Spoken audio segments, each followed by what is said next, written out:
سورت بقرہ کی آخری 2 آیات کو پڑھیں. یہ بھی وہی فرشتہ لے کے آیا تھا آسمان سے سورت فاتحہ کو اور سورت بقرہ کی آخری 2 آیات کو. لوگ کہتے ہیں جادو جنات سے پریشان ہیں.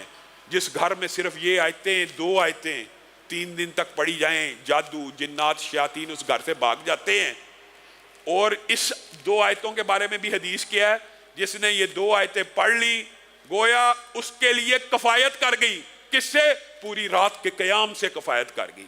امام کے ساتھ نماز پڑھی آدھی رات کا قیام, فجر کی نماز پڑھی پوری رات کا قیام, امام کے ساتھ تراویح پڑھی پوری رات کا قیام لکھا گیا, امام کے سلام کے ساتھ پھیر دیا, ان 2 آیتوں کو پڑھ لیا تو پوری رات کے قیام کے لیے کفایت کر جائیں گی. پھر آیت الکرسی ہے اور آیت الکرسی کے فضائل و مناقب بڑے مفصل ہیں, لیکن یہ آپ نے اپنے شیڈول میں لکھنا ہے. 41 مرتبہ سورت فاتحہ ایک دن میں پڑھنی ہے, ایک رات میں پڑھنی ہے. یہ 2 آیتیں ایک دن میں ایک رات میں پڑھنی ہے.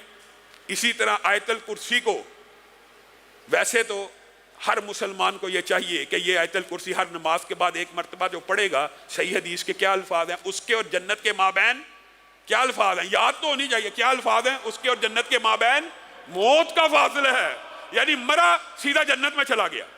5 نمازوں کے بعد 5 مرتبہ آیت الکرسی پڑھنی ہے. اور اس کے جو فوائد ہیں نبی کریم صلی اللہ علیہ وسلم کے 3 صحابہ سے مختلف روایات اس کے حوالے سے موقع ملا تو وہ بھی آپ کے سامنے رکھوں گا.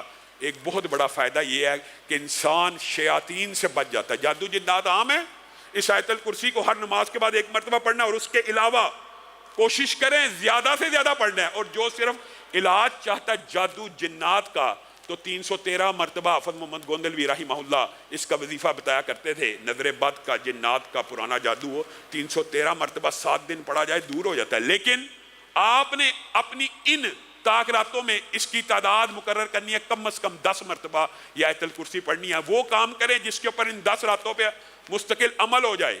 41 مرتبہ سورت فاتحہ, سورت بقرہ کی آخری 2 آیات, 10 مرتبہ آیت الکرسی,